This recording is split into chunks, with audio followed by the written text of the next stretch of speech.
Entonces empiezo con el repaso de la clase anterior y hoy vamos a, que era el último, la última clase del capítulo de transporte de radiación. Entonces los temas que vimos en esa clase, lo que veníamos viendo creo que en las tres últimas clases es el transporte de radiación, es resolver las ecuaciones de intensidad de radiación en función de varias variables, la frecuencia, el ángulo sólido que me da la orientación de los fotones que voy a estudiar, y bueno, la posición, el tiempo. Esa ecuación se llama de transporte radiativo, y la vimos en algunas aproximaciones geométricamente sencillas, básicamente la ecuación en la aproximación de atmósferas plano paralelas, y vimos, en ese marco vimos otras aproximaciones, la aproximación de difusión habíamos visto, y en la última clase la llamada aproximación de atmósfera gris, que corresponde a suponer que los coeficientes de transporte, o sea, el coeficiente de absorción, emisión, scattering, no dependa explícitamente de la frecuencia. Entonces vimos alguna aplicación en ese caso y obtuvimos resultados como la opacidad media, media en el sentido promediada en frecuencia, la primera versión de opacidad que aparece es la opacidad media de Planck. Una tal vez más razonable, una mejor aproximación es la que se hace cuando uno usa la aproximación de difusión y para obtener la opacidad media de Rosland. Y vimos que usar esa aproximación es útil para el cálculo de flujo de radiación total en el sentido de en todas las frecuencias, y obtuvimos una expresión para ese flujo de radiación, esa cantidad Q, ese vector Q, que termina siendo antiparalelo al gradiente de temperatura. Después vimos qué son las líneas, hasta ahí, con esa aproximación uno puede estudiar bien lo que llaman los continuos, o sea, la parte suave y derivable continua del espectro. Se puede usar con las aproximaciones que habíamos visto, pero todas las estrellas tienen necesariamente, además de esos espectros continuos, como tiene el cuerpo negro, por ejemplo, también tienen líneas de absorción y emisión. Entonces vimos que se entiende por líneas espectrales, y en la última parte de la clase vimos algunas nociones para poder calcular algunas líneas espectrales en el caso más sencillo posible. Entonces vamos al tema de hoy. Ahora entonces cambio de tema, vamos a ver lo que se entiende por medio interestelar a partir de hoy y por las próximas, no sé, 3 clases creo, tal vez 4.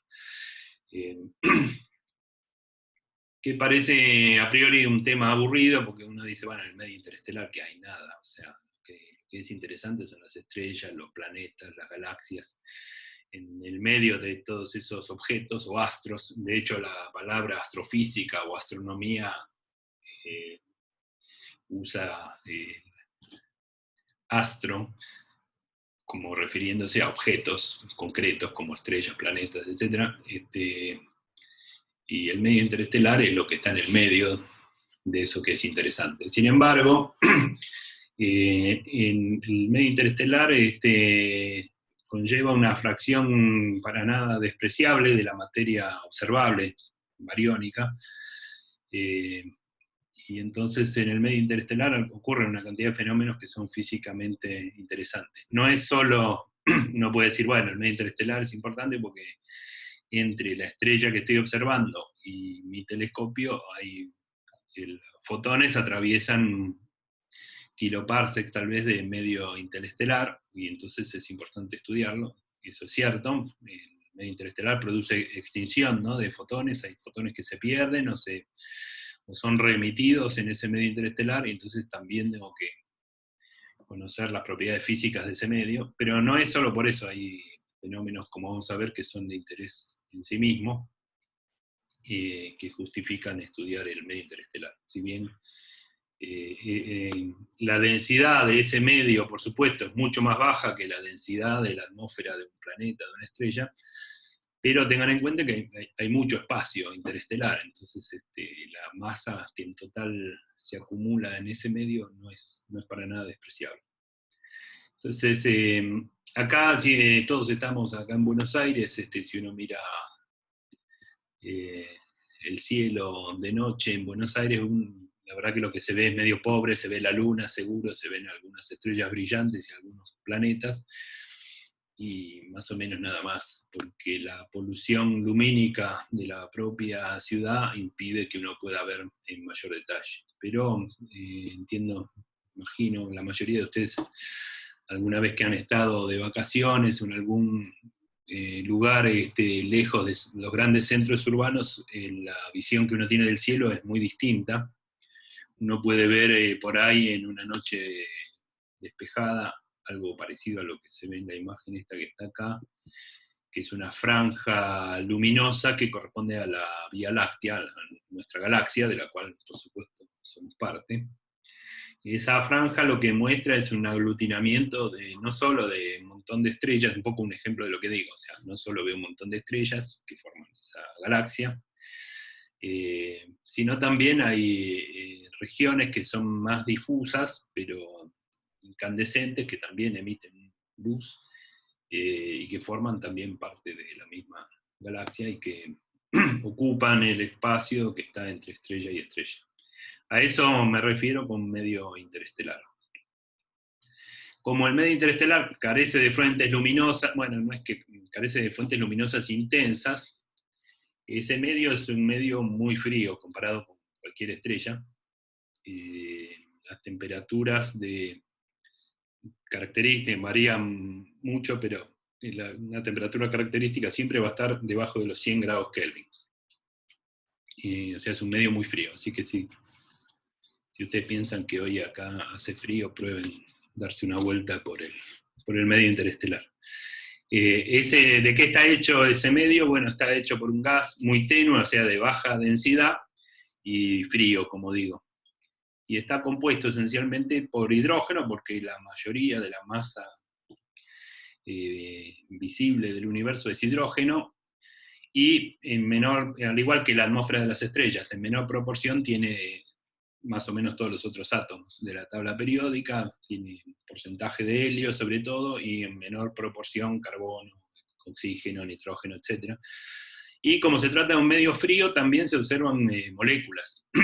Y tengan en cuenta que, ¿no?, que en el ámbito frío se dan las condiciones para que no solo los átomos estén en estado neutro, sino también que se aglutinen en forma de moléculas.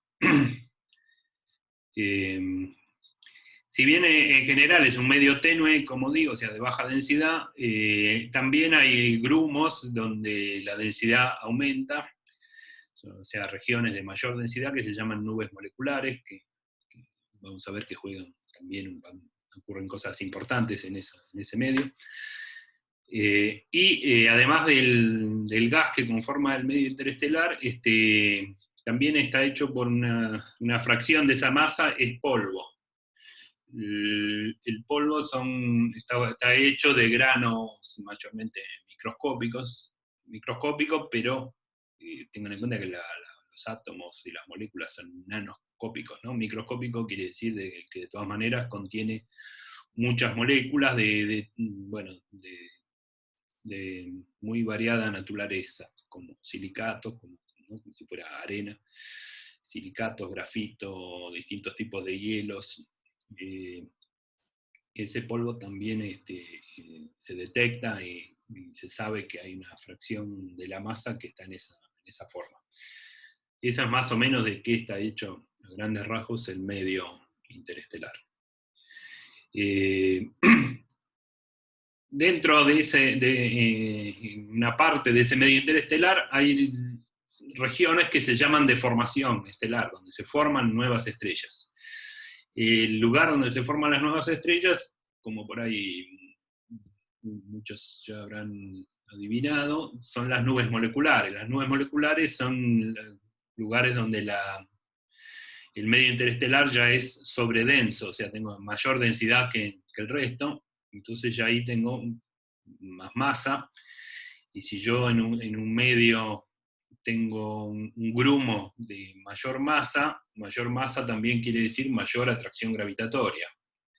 Ese grumo, las partes que componen ese grumo atraen al resto del grumo hacia su centro de masa. Y entonces la gravedad es un ingrediente fundamental para formar una estrella.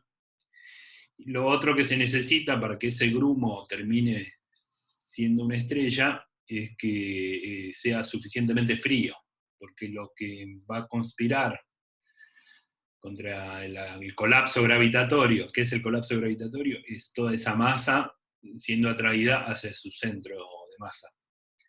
Y lo que puede conspirar contra eso es energía cinética, o sea, energía térmica.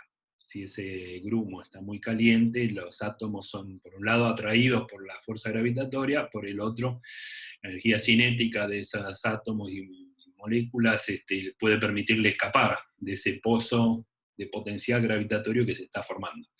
Entonces necesito, como ingrediente para formar nuevas estrellas, por un lado, que haya mucha masa, y por el otro lado, muy poca temperatura. Y si se dan esas condiciones, tal vez se empiezan a formar estrellas. Y entonces esas condiciones se dan en nubes moleculares porque ya tengo mayor densidad, entonces si son lo suficientemente extensas espacialmente, tengo suficiente masa, y son de baja temperatura porque no hay nadie que caliente ese gas. El medio interestelar, en general, estos son números muy opinables porque el medio interestelar es gigantesco,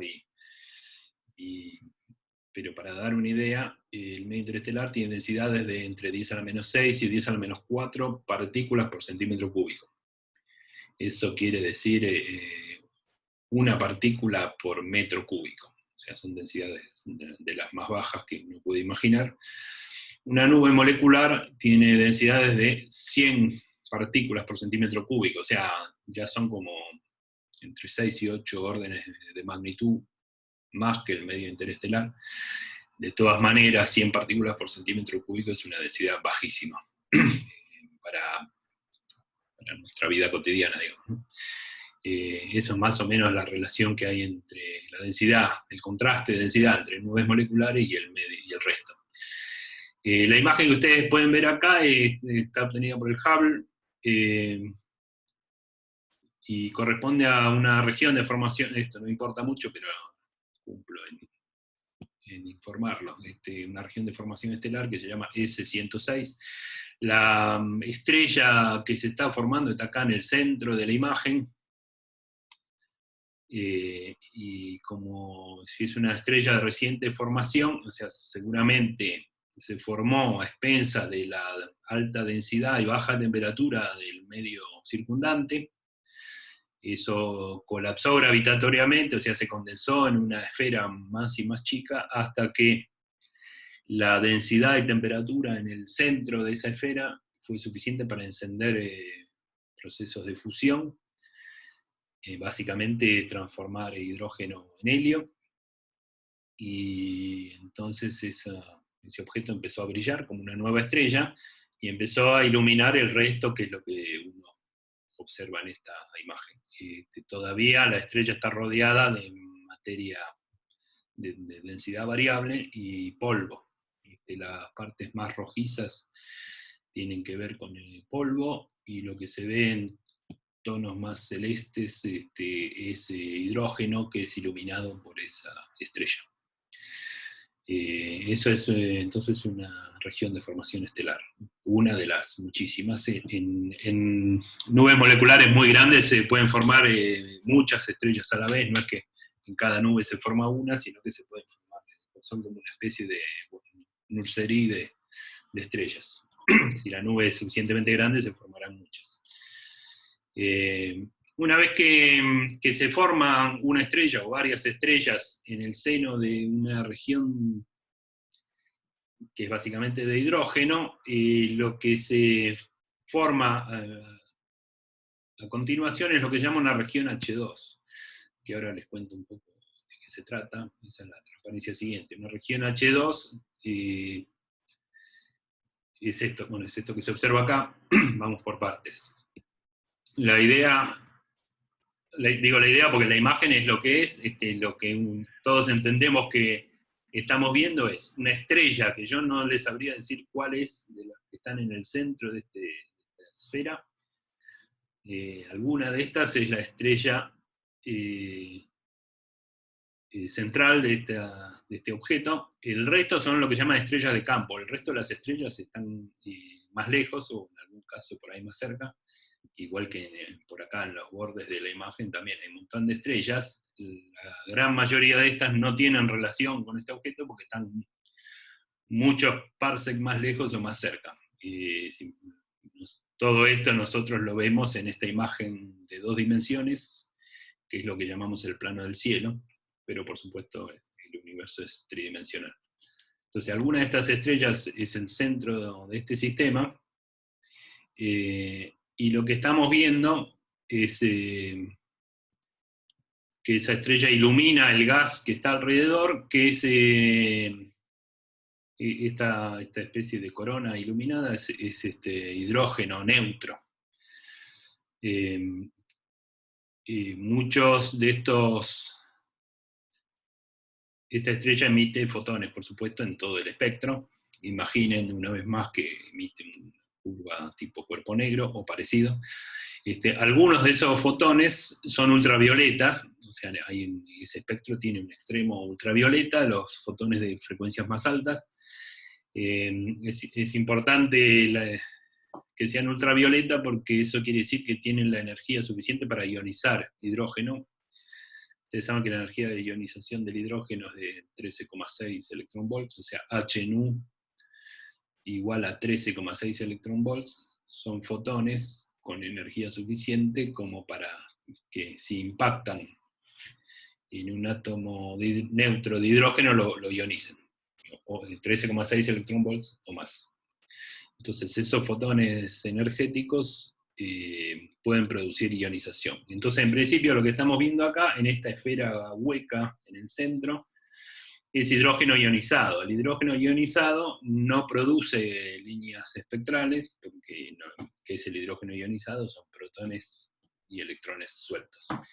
En cambio, el que está alrededor es más frío, es hidrógeno neutro.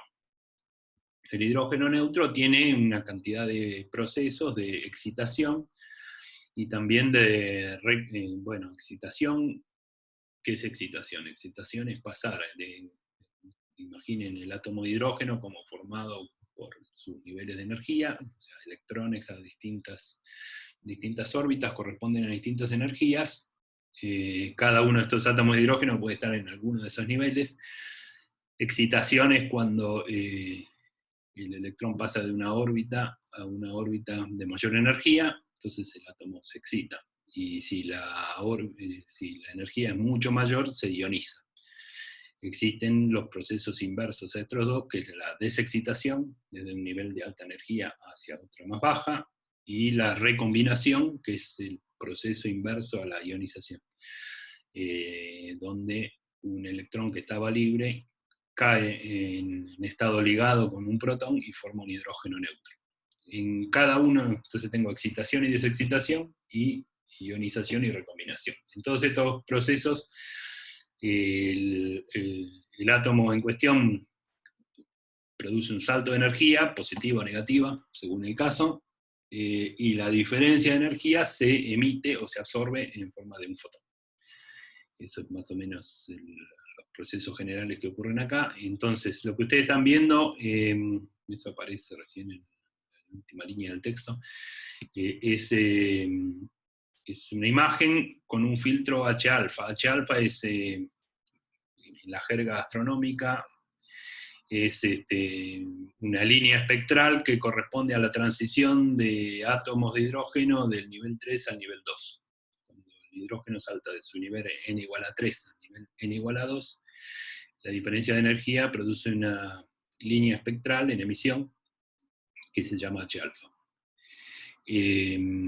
Acá hay algo que me gustaría por ahí para la próxima aportar un poco a esta jerga. La H-alfa es una línea del espectro que se llama de Balmer. El espectro de Balmer son todas las desexcitaciones desde niveles de energía hacia el nivel 2. O sea, el nivel 3 al 2 da H-alfa, nivel 4 al 2 da H-beta, el nivel 5 al 2 da H-gamma, H-delta y así siguiendo. Ese es el espectro de Balmer. Ese espectro de Balmer es popular porque aparece casi enteramente en el rango visible, o sea, son fotones de entre 4.000 y 7.000 Armstrong, entonces están en el rango visible, que es el que se observa desde Galileo a esta parte en los telescopios tradicionales, o sea, invisibles.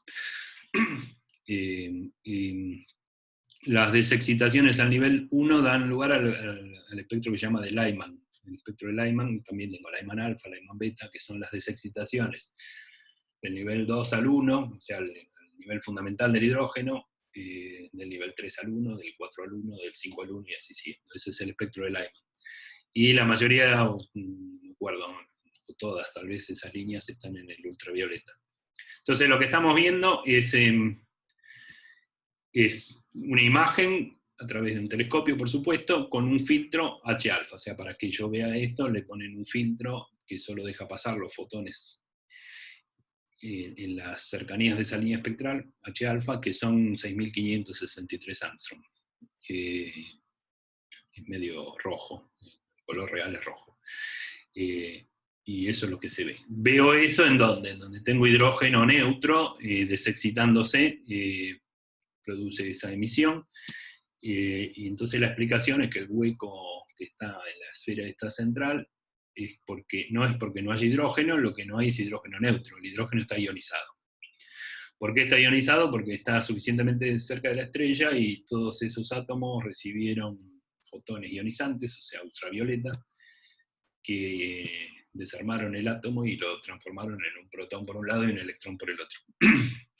Esa es más o menos la explicación. Lo que me falta es la jerga, que quiere decir H2, y la jerga astronómica H1 se le llama al hidrógeno en estado neutro, o sea, un protón y un electrón, y H2 se le llama al hidrógeno ionizado. En el caso del hidrógeno eso es todo. Si fuera helio 1 es el átomo de helio neutro, helio 2 sería helio una vez ionizado, ustedes saben el helio tiene 2 electrones, entonces puede estar una vez ionizado o 2 veces ionizado, helio 2 es el helio ionizado, helio 3 es el helio 2 veces ionizado. Y así siguiendo, esa es la nomenclatura con números romanos, 1, 2, 3. El 1 es para la versión neutra y el 2, 3 y así siguiendo son los distintos estados de ionización. Entonces estas regiones hechas de hidrógeno ionizado se llaman regiones H2. ¿Dónde voy a encontrar regiones H2? Básicamente en el entorno de estrellas jóvenes, de estrellas que se acaban de formar. Esas estrellas, como estoy tratando de probar, todo esto es un cuentito, digamos, cualitativo. Ahora vamos a ir a tratar de cuantificar esto. Pero, ¿dónde voy a encontrar regiones H2? Bueno, primero tiene que haber hidrógeno.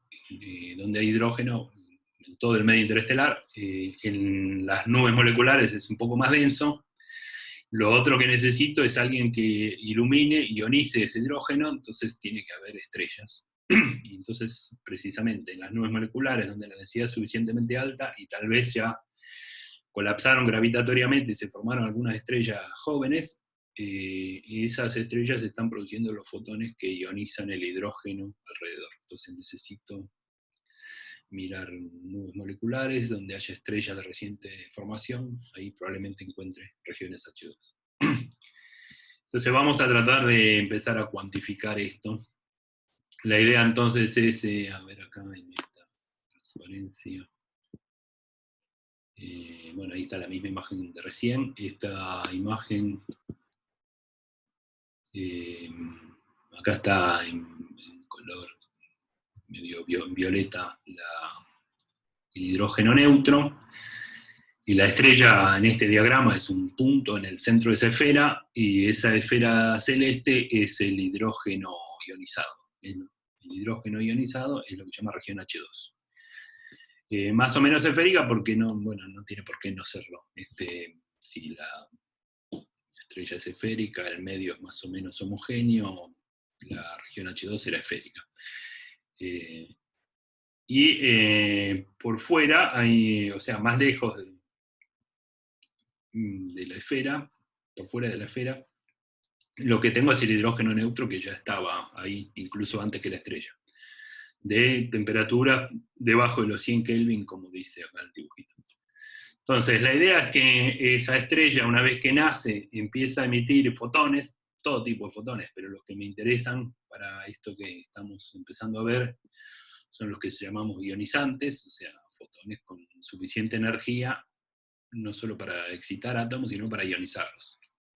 Entonces, lo primero que tendríamos que hacer, o sea, el diagrama es acá una estrella en el centro, una esfera de un cierto radio, dentro de la esfera tengo hidrógeno ionizado, y fuera de la esfera lo que estaba, hidrógeno neutro. Y en el medio una interfase de la que ahora vamos a decir algo, o sea, una cáscara de espesor delta R, que separa el hidrógeno ionizado del hidrógeno neutro. En esta cáscara de espesor delta R, presumiblemente lo que tendré es una mezcla, parte estará ionizado, parte estará neutro. Entonces, lo primero que quiero hacer es tener una estimación de cuántos fotones ionizantes emite la estrella. Como la estrella está en un equilibrio, en realidad lo que quiero son cuántos fotones ionizantes por unidad de tiempo, ¿no? Por segundo. Entonces, ¿cómo hacemos eso? Esa cantidad de fotones ionizantes por unidad de tiempo lo llamamos n mayúscula punto. Número por unidad de tiempo. El punto es como una derivada temporal. Pero n punto es para una estrella en equilibrio, n punto será constante. Emitirá por segundo un cierto número de fotones ionizantes. Entonces, lo primero que tengo que ver es dónde están esos fotones en el espectro. Entonces, dibujamos el espectro de la estrella, si es que lo conozco. Empíricamente puedo conocerlo, porque si yo apunto con el telescopio a la estrella y le pongo lo hago pasar por un prisma o una red de difracción, veo el espectro de la estrella empíricamente. Si no, una vez más, voy a echar mano de la aproximación de cuerpo negro. Voy a suponer que esa estrella es más o menos un cuerpo negro. El cuerpo negro es una curva, es la función de Planck, que tiene un solo parámetro, que es la temperatura. Un cuerpo negro difiere de otro solamente en la temperatura. Si yo quiero modelar una estrella como un cuerpo negro, la temperatura es lo que llamamos la temperatura efectiva de la estrella. La temperatura efectiva es justamente porque eso tiene todo el sentido, porque la temperatura efectiva, por definición, es la temperatura que tiene que tener un cuerpo negro para producir la misma emisión que la estrella. Entonces, nosotros sabemos que hay estrellas de distintas luminosidades y temperaturas efectivas. Vimos el diagrama HR, y vimos que hay estrellas más calientes y más frías. La idea es que las estrellas más calientes tienen más fotones de todo tipo, en particular más fotones ionizantes. Entonces, ¿dónde se van a formar las regiones H2? Predominantemente alrededor de las estrellas más brillantes. También vimos en el diagrama HR que las estrellas más brillantes son más calientes, son más masivas y son más jóvenes, todo eso. Entonces, imaginemos una estrella tipo espectral O o B, que no importa la jerga si les quedó el tipo espectral, pero son estrellas que tienen, eso está puesto acá, estrella espectral de tipo espectral O o B, que tienen temperatura. Lo importante para la física es que tienen temperaturas efectivas que van entre 30.000 y 40.000 Kelvin.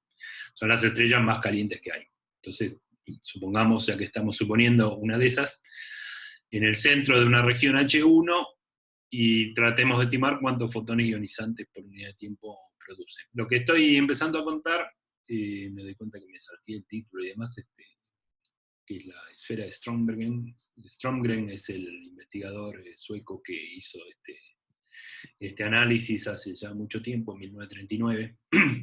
Entonces, esta esfera de hidrógeno ionizado alrededor de estrellas jóvenes es lo que llama la esfera de Strömgren. Y vamos a tratar, entre otras cosas, de calcular el radio de Strömgren y ver de qué depende. Habrá regiones H2 más grandes, más chicas. Uno puede intuir, y bueno, el radio ese será más grande dependiendo de qué. O sea, ¿qué es lo que puede hacer que este radio sea más grande o más chico? ¿De qué puede depender? Si alguien se anima a opinar. De la temperatura de la estrella, de la masa, Claro. De la temperatura, por lo pronto, una temperatura más grande, fíjense, o sea, esta es una curva de Planck. Si la temperatura fuera más grande, esta curva estaría por encima en todo punto. Y tendría más fotones ionizantes. No llegué todavía ahí, pero fotones ionizantes son de una cierta frecuencia para arriba, o sea, frecuencias que equivalgan a los 13,6 electronvolt o más. Si la temperatura de la estrella es más grande, tendré más de esos fotones. El área bajo la curva acá será más grande. Entonces, la temperatura de la estrella, muy bien. La temperatura, como dije recién, mayor temperatura efectiva de la estrella también quiere decir que la luminosidad más grande. Eso es lo que dice el diagrama HR, ¿no? La temperatura y la luminosidad están correlacionadas. Otra cosa que está correlacionada es la masa. Si la estrella tiene más masa, si yo tengo un grumo de materia con mayor masa, voy a formar una estrella de mayor masa, por supuesto, pero con mayor temperatura efectiva y mayor luminosidad. Y el otro factor que importa es el tiempo. O sea, tengo que darle tiempo a esta estrella para que emita a lo largo del tiempo suficientes fotones para que pueda ionizar una esfera más grande. O sea, la idea es que este radio crezca con el tiempo.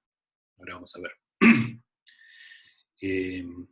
Entonces, n grande punto es el número de fotones ionizantes de una estrella. Entonces, lo que hago es, si tengo el espectro de la estrella, uso el espectro de la estrella, si no, un cuerpo negro, con una temperatura igual a la temperatura efectiva de la estrella en cuestión. Entonces dibujo la curva de Planck.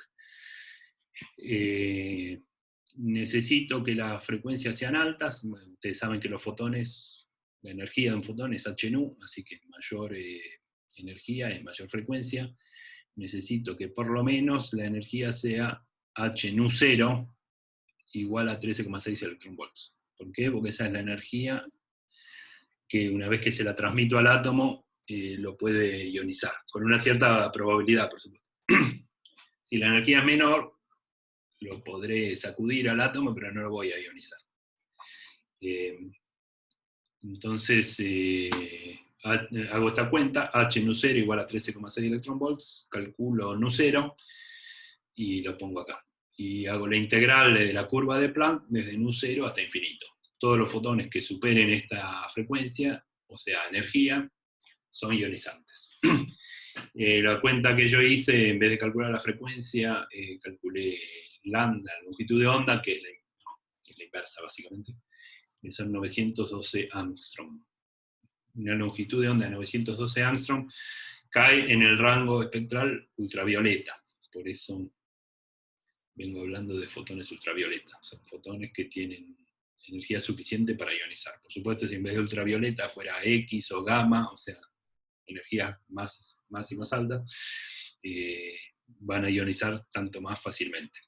Si la energía es muy superior a los 3, si son más o menos 13,6 electronvolts, la energía le alcanza justo para arrancarle el electrón al átomo, y no mucho más. Si la energía es mucho más grande, ¿qué pasa con la diferencia de energía? Si en vez de 13,6 tiene, qué sé yo, 20 electronvolts o 200 electronvolts, ¿en dónde va a parar la energía que sobra? Con 13,6 lo ionizo, ¿y el resto? ¿Calor? Claro, calor a la larga, o sea, energía cinética. Si la energía es muy alta, con 13,6 el electrón lo arranco de ese potencial electrostático, en el que estaba en ese átomo, y la diferencia será la energía cinética de ese electrón, o del protón, o de los dos. Cuando estos procesos ocurren muchas veces, tengo muchos electrones a los que les sobró energía cinética, lo que tengo es mayor temperatura. A la larga tengo un gas de electrones y de protones de mayor temperatura. Entonces, en parte, esos fotones ionizantes cumplen su papel de ionizar, pero el excedente también sirve para calentar ese hidrógeno ionizado. No solo está ionizado, sino que en principio también está más caliente que el hidrógeno neutro que tiene alrededor. Pero bueno, sigo con esta cuenta que recién empieza. El número de fotones, entonces, ionizantes, son los que están básicamente dentro de bajo el área de esta curva de Planck. Pero si yo integro directamente Venu, Venu es energía por unidad de área, ángulo sólido y tiempo, ¿no? Y yo no quiero energía, yo lo que quiero es el número de fotones. Entonces, en vez de trabajar con la energía, trabajar con el número de fotones, directamente divido la energía, Venu, la divido por HNU. HNU es la energía de un fotón. Entonces, Venu sobre HNU es número de fotones ya. ¿Okay? Número de fotones por unidad de otras cosas. Entonces, Venu sobre HNU lo integro en todas las frecuencias que superan esa Nu0, que corresponde a los 13,6. Entonces es la integral en frecuencias de Nu0 hasta infinito. O sea, todo esto. Y eso me da Vnu sobre Hnu integrado en esas frecuencias ionizantes, me da fotones por unidad de área, ángulo sólido y tiempo. Unidad de tiempo está bien porque es lo que quiero, yo quiero fotones por unidad de tiempo. Unidad de área, ¿qué área? El área por la que se producen esos fotones, o por la que escapan los fotones a través de la superficie de la estrella. Entonces esa unidad de área tengo que multiplicar por el área de la estrella. Y el ángulo sólido es la orientación. Ángulo sólido, recuerden siempre que es el producto de dos ángulos de esféricas. El ángulo sólido me da la orientación de los fotones. En la superficie de la estrella o en cualquier otro lado donde se produzcan fotones, salen fotones para todos lados. O sea, de hecho, si yo me paro, entonces acá está el diagramita este que está acá. La idea es que la estrella está acá, tengo el radio de la estrella y este cuadradito es un elemento de superficie de la estrella.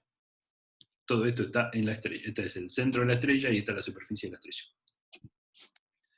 Entonces este cuadradito es un elemento de superficie que tiene una normal n, diferencial s. Ese es el diferencial de superficie de esa pequeña porción de superficie estelar. Pero, por otro lado, a través de esa superficie salen fotones en todas las direcciones. Entonces acá, muy chiquito, perdón. Se puede agrandar.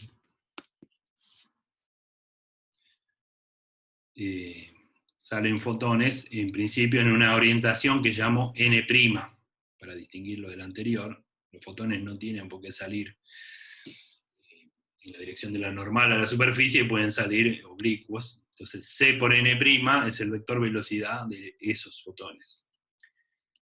De hecho, la mitad de los fotones van a salir hacia afuera de la estrella y la mitad de los fotones van a ir hacia adentro, ¿no? En principio, si acá tengo una porción de gas incandescente en la superficie, eso emite fotones en todas las direcciones angulares, y la mitad de los fotones se van hacia adentro de la estrella, así que eso no me importan porque nunca los voy a ver. Entonces, en principio, esta cuenta que habíamos dejado en fotones por unidad de tiempo, pero también por unidad de área, por unidad de ángulo sólido, porque eso es lo que me da ¿cómo sé todo eso? Porque eso es lo que me da la función de Planck, ¿no? Tengo que integrarlo en área y en ángulo sólido. Entonces integro el Vnu sobre Hnu de nu, esta cantidad, la integro en superficie, eso es fácil, integro en la superficie este diferencial ese escalar que está acá, en 4pi por el radio de la estrella al cuadrado. Eso es lo que me va a dar. La integral me va a dar eso. Si supongo que es una esfera homogénea, o sea, tiene una luminosidad que es homogénea en toda la superficie, integrar en superficie y directamente multiplicar por el área de esa esfera, que es 4pi radio de la estrella al cuadrado. Pero también tengo que integrar en ángulo sólido. Entonces acá el ángulo sólido es esta, la integral en ángulo sólido es esto que está acá, de phi de teta seno teta. Esto de phi de teta seno teta es lo que llamo en otros lados diferencial omega. Es un ángulo al cuadrado, digamos. Pero tengo que multiplicar por la dirección de los fotones, producto escalar, con la dirección de la normal. Los fotones que fluyen hacia afuera salen en una dirección n', arbitraria, y lo tengo que multiplicar por el versor normal, para sacar el flujo de fotones que cruzan de adentro hacia afuera a esta superficie. Entonces acá hay un producto n por n'. N por n' es fácil, es el coseno de este ángulo, que es uno de los ángulos de esférica, así que el producto este que está acá, que son dos versores, n' me va a dar coseno teta. Entonces tengo acá un coseno, seno, diferencial teta. Si yo sobreentiendo que este será el eje cartesiano z, en la dirección de la normal a la superficie, trazo el eje cartesiano z, entonces θ es uno de los ángulos de polares, y φ es el que da vuelta alrededor de ese eje z, ¿no? En el ángulo φ es fácil también, tengo axisimetría, hay simetría axial alrededor del eje n, entonces la integral de diferencial φ me va a dar 2pi. La integral en θ tiene sentido hacerla desde 0 hasta pi sobre 2. De 0 a pi sobre 2 tengo los fotones que salen. De pi sobre 2 para θ yendo de pi sobre 2 a pi, tengo los fotones que se sumergen en la estrella. Eso no los cuento porque no los veo. Entonces la integral en θ va de 0 a pi sobre 2, de θ, seno θ, y como dije, acá va un coseno. Entonces si uno hace esa integral, estas dos integrales, eso da pi. Entonces, bueno, y listo, entonces ya está, tengo todo, creo, lo que necesito. Entonces, para calcular eso que vengo diciendo, el número de fotones ionizantes por unidad de tiempo, n punto es una constante, que es eso que estoy hace un rato queriendo calcular, da 4pi cuadrado r estrella cuadrado, después de haber hecho esas dos integrales que dije, y esto que no, la integral en frecuencias de la función de Planck sobre h no, evaluada a una temperatura efectiva de esa estrella. Esto lo dejo planteado, o sea, cuando me digan qué temperatura efectiva es, podré hacer la cuenta, si no lo dejo planteado así. Entonces, si me dicen es una estrella con temperatura efectiva, qué sé yo, 36.000 Kelvin, uno puede hacer esta integral y sacar un resultado. Necesito también el radio de la estrella, y eso me dará un número. Ese número es un parámetro para lo que sigue. Entonces, una vez que lo tengo, ese es el insumo fundamental, ¿no? Para poder ionizar, necesito esos fotones ionizantes. Esos fotones se mueven radialmente, salen de la estrella y se mueven radialmente, atraviesan cada uno de estos radios, hasta encontrar un átomo neutro y ionizarlo. Y la idea es que si yo me paro en algún momento determinado, por ejemplo en donde está hecho este dibujito, ya todos los fotones que podía ionizar en la esfera están ionizados. ¿No?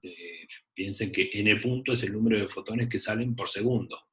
En el siguiente segundo salen otros y así. Entonces un átomo neutro por acá ya tuvo muchas oportunidades de ser ionizado por distintos fotones. Entonces la idea es que toda esta esfera ya está todo ionizado. Entonces los fotones que salgan entre t y t más delta t van a viajar en toda esta región.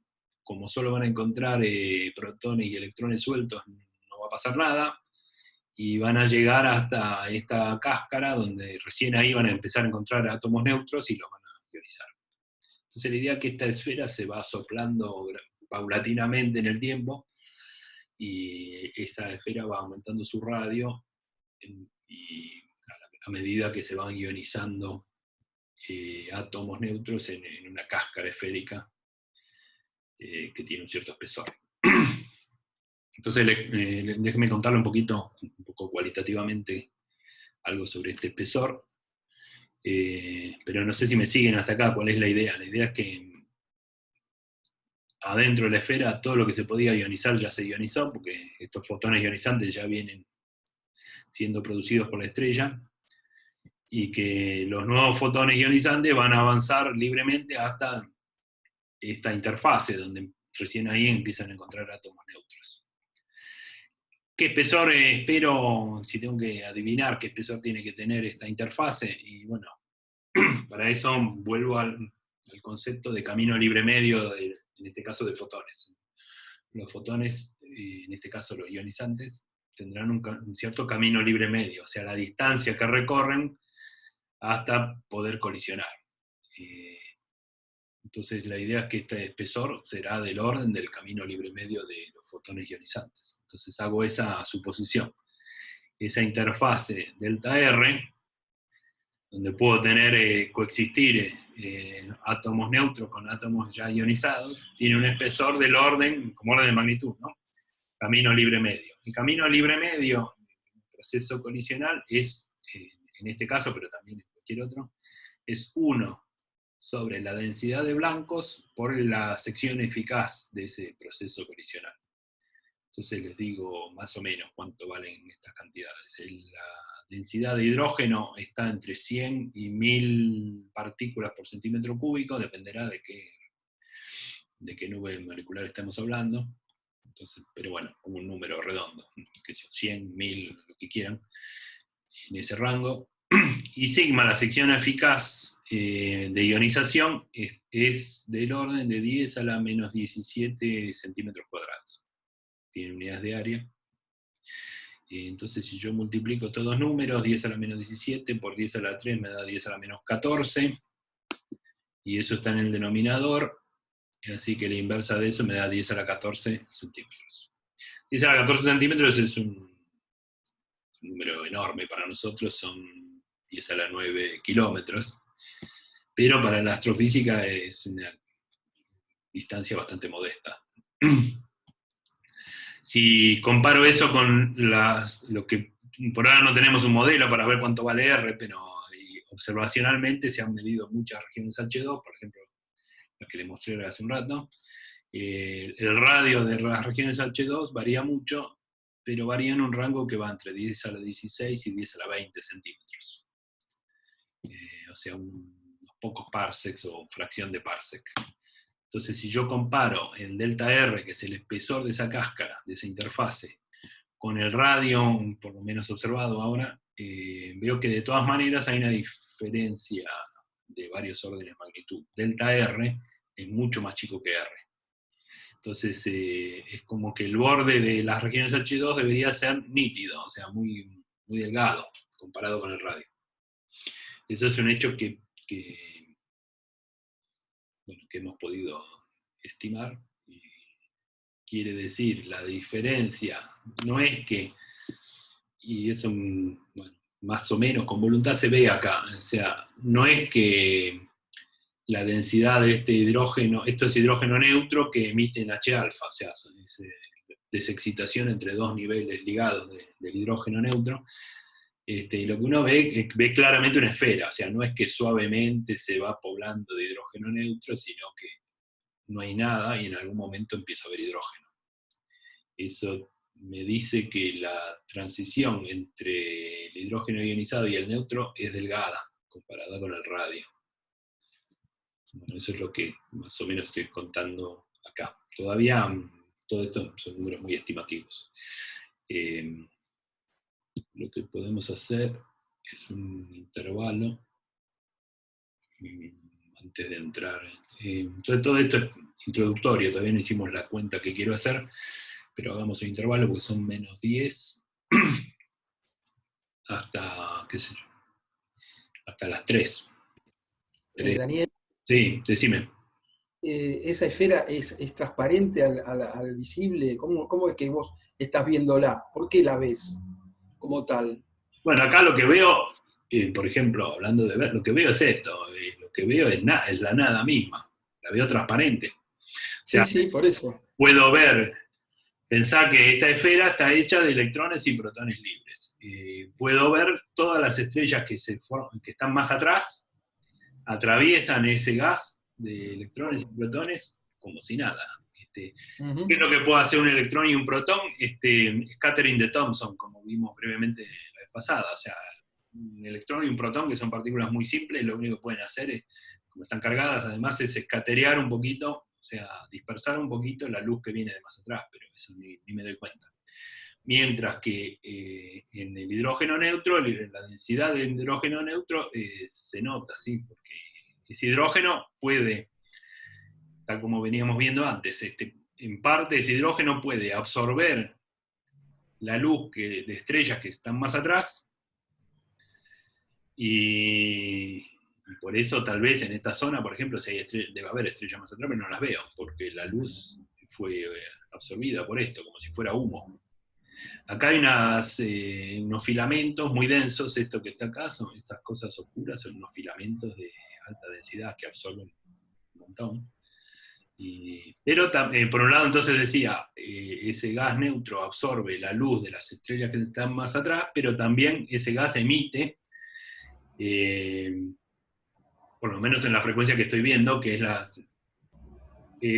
los átomos que están acá y estaban justo en el nivel de n igual a 3, y se les dio en ese momento, cuando disparé la cámara, por desexcitarse del 3 al 2, emitieron un fotón en H alfa, y eso forma parte de esta imagen, del brillo de esta imagen. Eso no pasa acá porque no tengo átomos en el nivel 3 ni en el 2, sino tengo electrones y protones. No sé si te contesté. Sí, gracias. A ver en chat acá. Entendí correctamente. R va creciendo desde el centro de la estrella a medida que los átomos se van ionizando. ¿Hay una función de crecimiento de R con el tiempo? Me pregunta Mario. Sí, la respuesta es sí. R va creciendo con el tiempo. Lo que queremos es justamente cuantificar eso. ¿Cómo crece R con el tiempo? Es un fenómeno progresivo, ¿no? O sea, los fotones se van produciendo y la idea es que van generando una esfera de gas ionizado, y en el siguiente segundo los fotones llegan hasta la periferia de esa esfera y ionizan, y así siguiendo.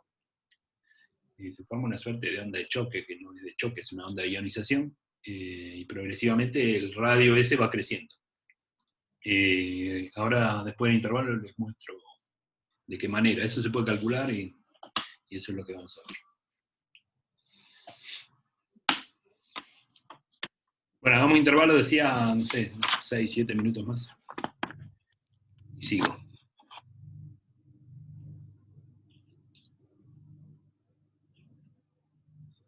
Mientras tanto, el que tenga comentarios o preguntas,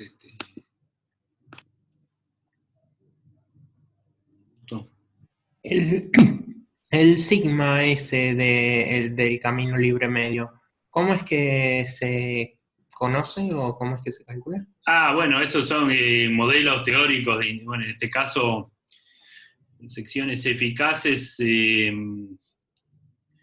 es algo que uno vio por ahí de forma incompleta en mecánica, no lo sé. Cuando uno ve fuerzas centrales, en el tema de fuerzas centrales de mecánica clásica, uno ve, bueno, las órbitas de los planetas y ese tipo de cosas, pero también si se trata de partículas libres que yo disparo sobre blancos, veo cuál es la sección eficaz, en particular la sección eficaz diferencial. Uno tiene ¿cómo se llama? Bueno, no quiero entrar a explicar ese tema, pero en este caso el proyectil es un fotón y el blanco es un átomo de hidrógeno. Cuando yo disparo un fotón hacia un átomo neutro, puedo producir varias cosas. Puedo producir solamente excitaciones, entonces hay una cierta probabilidad de que el resultado sea excitar el átomo, o sea, pasar del nivel 2 al nivel 7, qué sé yo, y más todas las otras excitaciones, y hay una probabilidad de que lo ionice. La probabilidad para tener chance de ionizarlo, la energía tiene que ser la suficiente, o sea, por eso estamos hablando solo de fotones ionizantes. Y ¿cómo calcular la sección eficaz? No sé, yo no sabría hacerlo ahora. habría que buscar. Sección eficaz de ionización, esa es la manera. Después Carolina también te hizo una pregunta. Yo iba a preguntar, Carolina dice, iba a preguntar lo mismo que Aníbal. Entonces, el por qué se ve la región H2, que la taparía la H1, es porque esa parte absorbe y emite.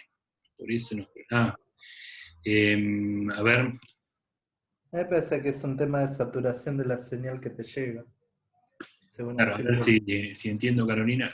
Claro, si esto es esférico, es más o menos esférico, debería haber H1 por delante, ¿no? Que no lo veo, es un hueco.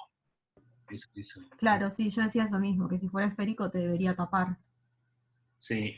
Claro, pasa que vos lo que recibís es una señal continua que lo va recibiendo, no sé, desde una cámara fotográfica, una cámara CCD. Entonces, lo de los costaditos recibís más H2 y del medio, lo que está envolviendo, te llega menos. Entonces, bueno, el astrónomo que tomó esta fotografía decidió en qué momento parar. Y claro, de frente lo vas a ver más tenue que de los costados, que te va llegando todo lo que va saliendo. No sé si se entiende. Sí, es una cuestión de tiempo de integración. Vos dejás la cámara abierta una cierta cantidad de tiempo para integrar, sumar fotones. Y bueno, como hay mayor columna de hidrógeno emitiendo esta línea acá, ya lo ves medio saturado, mientras que no sé cómo mostrarlo, la capa, claro, si él observa, lo que dice Carolina es, creo, a ver, si no, corregime, si el observador estuviera acá, si el ojo estuviera acá, acá hay hidrógeno neutro, ionizado, pero ¿qué pasa con la emisión de todo este hidrógeno? Esto también emite, o sea, acá adelante hay hidrógeno neutro emitiendo, pero el contraste es la cantidad de átomos que hay a lo largo de la dirección de la visual es mucho menor. Y entonces, por contraste, el astrónomo, sabiendo eso, dejó de integrar ahí, y entonces esto se ve relativamente translúcido, y esto se ve opaco. Claro, recién Daniel, cuando movía horizontalmente el mouse, se estaba imaginando un observador a 90 grados de nosotros. Entonces él observaría una esfera media deformada distinta a la nuestra, y la parte que nosotros vemos más transparente la vería con mucha saturación. Exacto. Sí, por supuesto, si deja la cámara abierta mucho más tiempo, este hueco se empieza a llenar también. De todas maneras, siempre hay un contraste porque hay menor cantidad de átomos. Lo que importan son los átomos integrados en la dirección de la visual. Los que están acá de hidrógeno neutro son el espesor de esa cáscara, mientras que acá es mucho más que el espesor, ¿no? ¿Se entiende? Sí, sí, perfecto, gracias. Ahí Aníbal también pregunta. Los fotones ionizantes no le hacen nada a los átomos ionizados. Sí, lo único que se me ocurre que le pueden hacer es al revés, el protón y el electrón lo que pueden es desviar por scattering de Thomson al fotón. O sea, lo desvían un poco y nada más. Claro, pero los ya ionizados se te escaparon, ¿no? Entonces los ionizantes pueden afectar a los que estén en la frontera. Los fotones ionizantes, justamente, o sea, todos los fotones ionizantes que en el próximo segundo emite la estrella van a atravesar toda esta esfera. A lo sumo se van a desviar un poquito si pasan cerca de un electrón, pero eso ni me doy cuenta. Y eso es todo. No puedo ionizar un protón, ¿no? Los protones están hechos de, qué sé yo, de qué están hechos, Sí, son más masivos y en todo caso los absorben, y claro, para que los saquen energía, no sé cuánto tiene que bombardear. Y bueno, y eso es todo lo que pasa, sí. Bueno, ¿sigo? ¿Volvieron todos? Supongo que sí. Esa pregunta que no tiene respuesta. Bueno, Uno más, a ver, los fotones ionizantes. No, ¿un chat decís? No, hay una persona más que se sumó a la clase, nada más. O sea, Bueno, estamos todos. Bienvenido.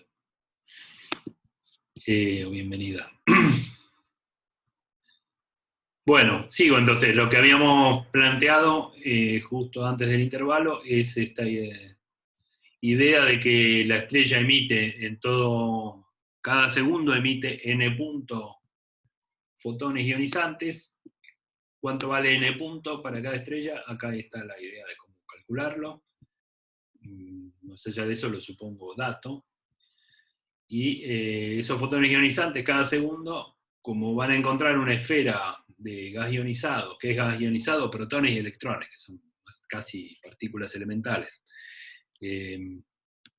Entonces, los fotones siguen de largo y recién van a encontrar átomos neutros en esta cáscara, donde imagino yo que en esa cáscara coexisten átomos neutros ionizados, pero lo que vimos es que esa cáscara es delgada, por números redondos que acabo de hacer.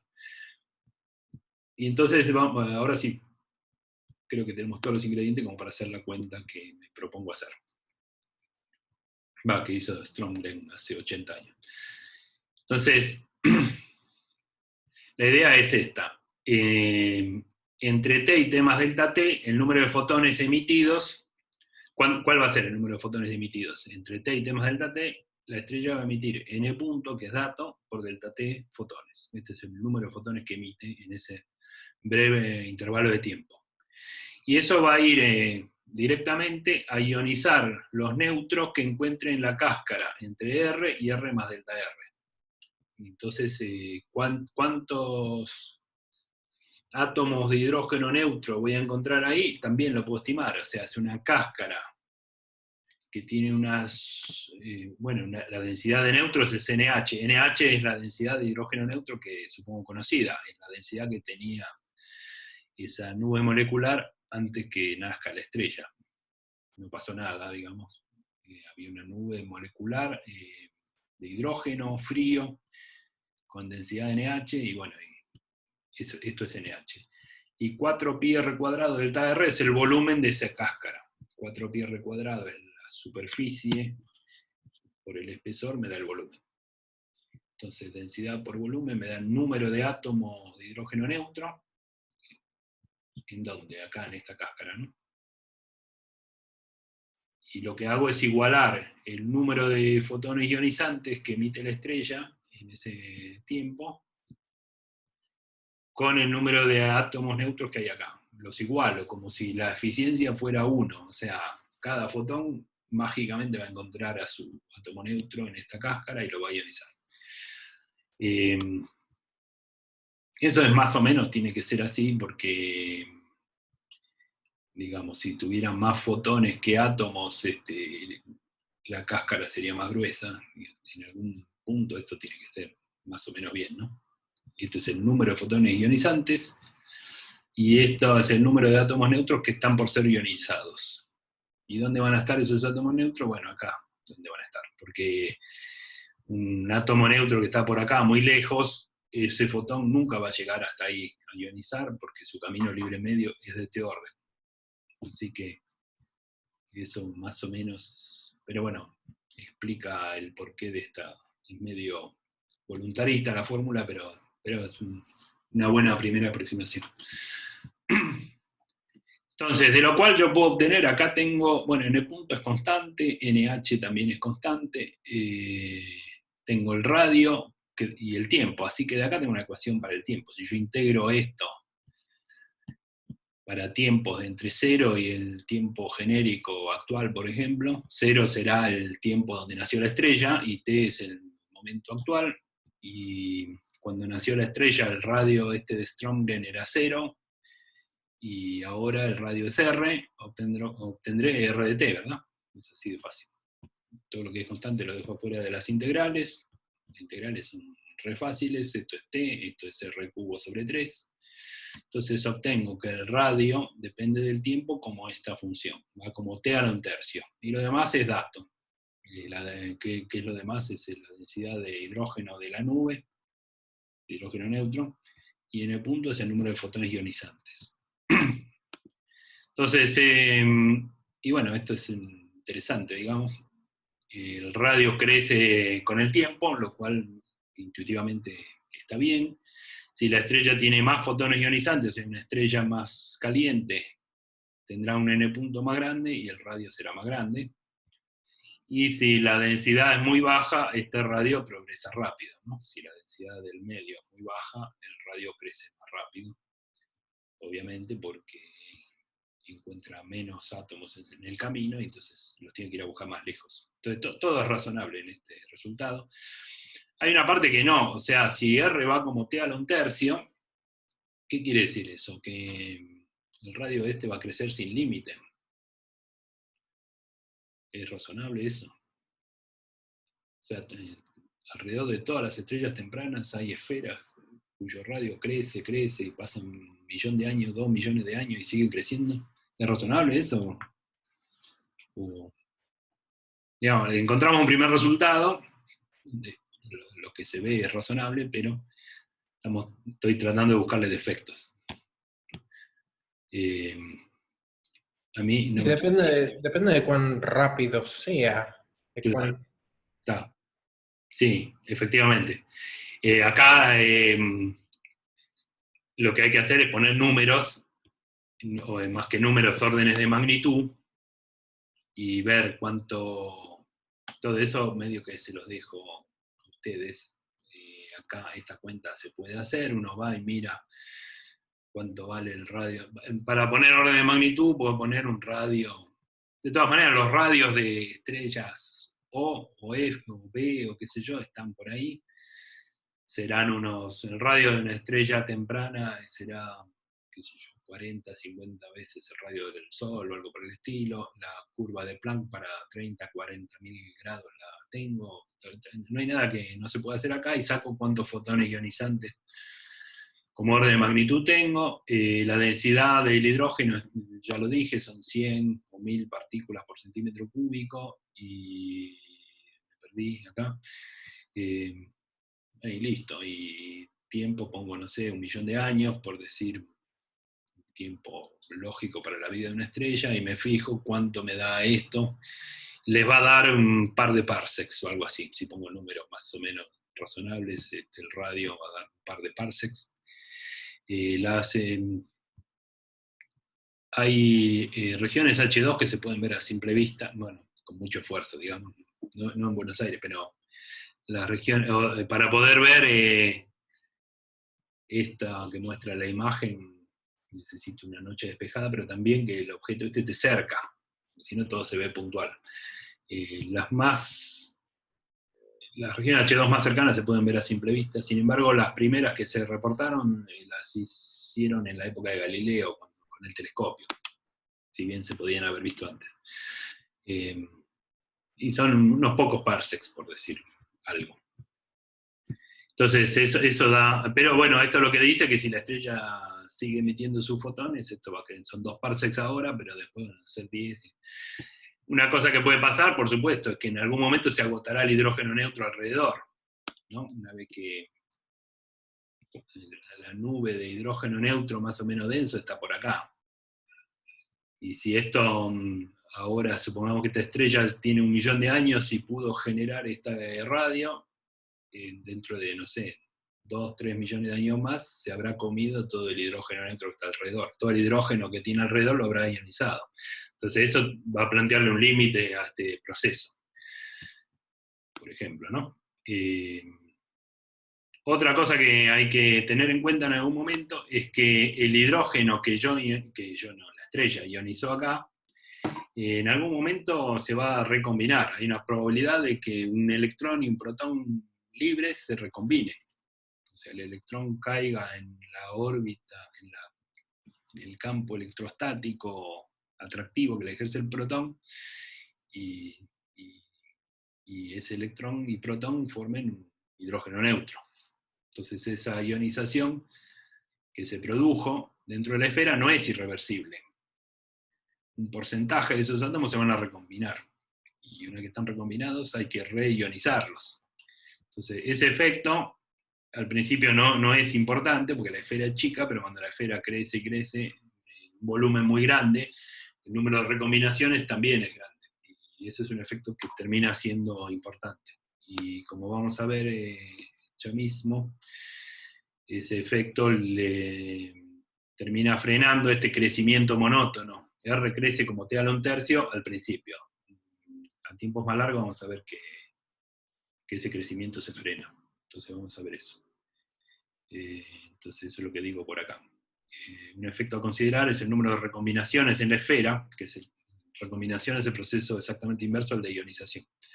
Si existe la ionización, también existe la recombinación. El número de recombinaciones, así como hay una sección eficaz de ionización, hay también tasas de recombinación. Está dado por esta expresión que les pongo acá. Número de recombinaciones es, bueno, ¿qué necesito? Los insumos para una recombinación son electrones por un lado y protones. Entonces, depende. El número de recombinaciones va a ser más grande cuanto mayor sea la cantidad de electrones y también la cantidad de protones. Entonces, es proporcional a la densidad de electrones y a la densidad de protones por un coeficiente, que es la tasa de recombinación, y todo esto, NE por NP por alfa efectivo, es el número de recombinaciones por unidad de volumen y tiempo. Alfa efectivo es un coeficiente que tampoco, si me van a preguntar cómo se calcula, no lo sé, pero uno busca tasa de recombinación y seguro hay modelos que deben ser parientes de los que se usan para calcular la sección eficaz de ionización, que dan 3 por 10 a la menos 15 centímetros cúbicos por segundo. El efectivo viene porque este número es sumando sobre todos los estados ligados, porque una recombinación, ¿qué es? Es un electrón libre que tiene un electrón libre y un protón. El electrón cae en un estado ligado, pero puede caer en el nivel 1, n igual a 1, niveles de energía discretos del átomo, ¿no? N igual a 1, 2, 3, etc. Hay una probabilidad para cada uno de esos decaimientos. Esto suma sobre todos sus estados ligados y da este número. De última no me interesa si el átomo ese queda en el nivel 2, 3, 5, sino que se recombine. Entonces, esta expresión que me da el número de recombinaciones es lo que necesito para tener también en cuenta. Esos átomos recombinados en el interior de la esfera son átomos disponibles para ser ionizados nuevamente. Entonces voy a una ecuación mejorada de la que recién escribimos esta ecuación. Estuvo bien para empezar, pero es medio simple. Ahora quiero tener en cuenta las recombinaciones, entonces voy a tratar de mejorar esta expresión. Perdón, estoy jugando acá. Una pregunta. Cuando se recombinan los átomos, ¿no vuelven a emitir fotones ionizantes? Claro. A ver. Claro, justamente, es el proceso inverso, justamente. Emiten un fotón, sí.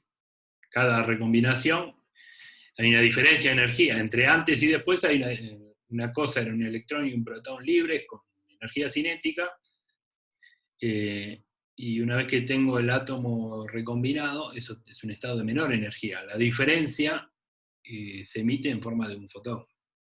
En ese caso, lo que se emite, la emisión esa es continua, es un continuo, digo, si en vez de preocuparme por un átomo solo no importa, pero cuando hago la estadística sobre todos los átomos, eso me va a dar un espectro continuo, porque los electrones tienen distinta energía cinética positiva,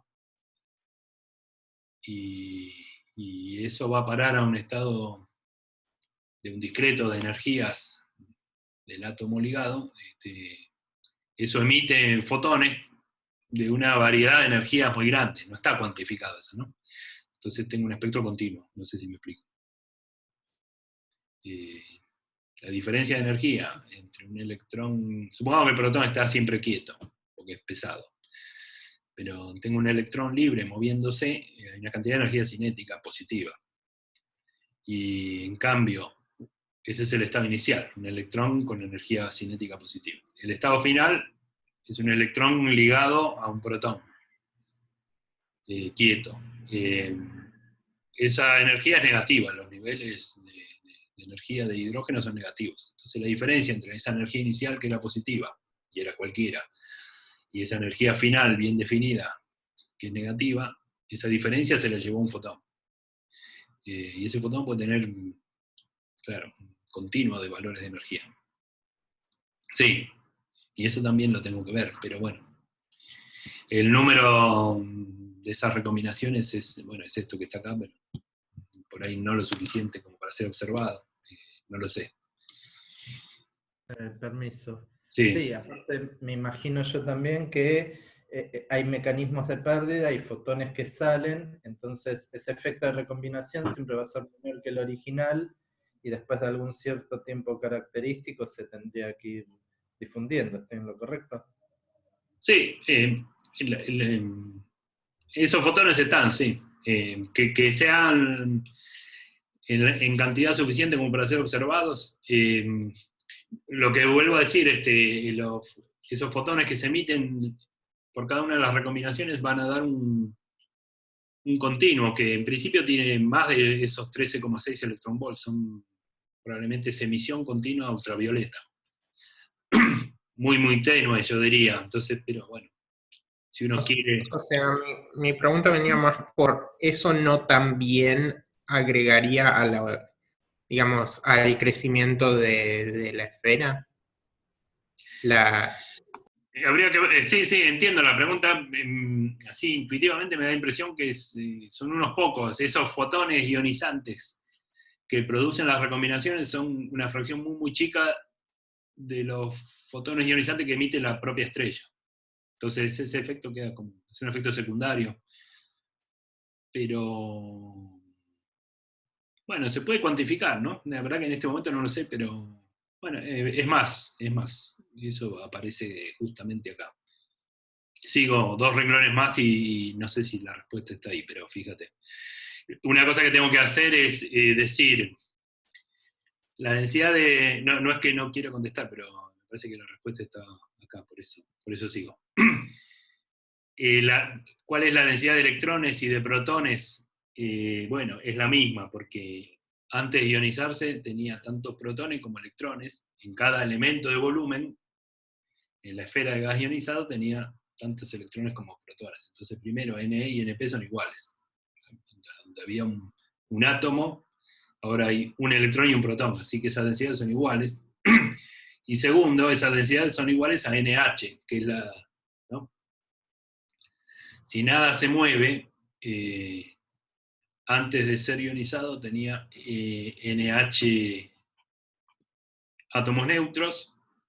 Después de ionizarse tengo esa misma cantidad por unidad de volumen de protones y otro tanto de electrones. Así que NP es igual a NE y es igual a NH, esto que está acá.